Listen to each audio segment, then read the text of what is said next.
I'm Hobart Bud Molin. I was born on April the 30th, 1920, in a nice little, 1 mile from the nice little village called Day, Minnesota. It's Mary Ann Molin. That was my maiden name, Tommy. Born here in St. Cloud on October 25th, 1924. 1946 is when I met Bud in January, and from there we got married the following August, and I was still working until then, and I worked until 1949.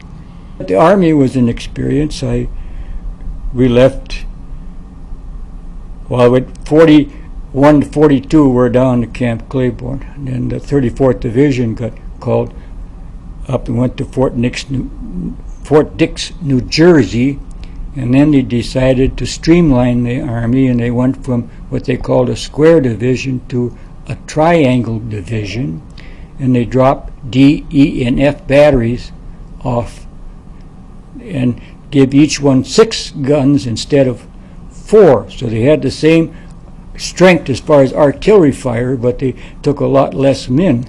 And so I got shipped down to Fort Bragg, and I trained on the new 8-inch howitzer, and the section I was in had number 36 gun. They had just come off the assembly line. And we went through the war, North Africa, invaded Sicily, went all the way across Sicily, and then we went up to Europe, England, and we went in on Utah Beach on D-Day, the first artillery unit to land. 8 hours plus 23 minutes the first unit landed. Our mission was to support the 82nd and 101st Airborne. That was on the 6th, but we didn't give any help to the airborne because they lost all their radios. We finally made contact with them, and we gave them a couple radios so they could call for artillery, and that's where we got started. Then we went all the way to the Elbe River, and the last thing we did was fire a salute to the Russian generals. We were fortunate. We only lost 27 men. Well, first of all, when he came home, he never talked about it. Matter of fact, he never talked about it until they started having reunions with his unit. And then he started being a historian for them, and that's when he started discussing it. Up until then, it wasn't brought up. Well, we went in February 10th, 41, and in July I got to go home for a 15-day leave.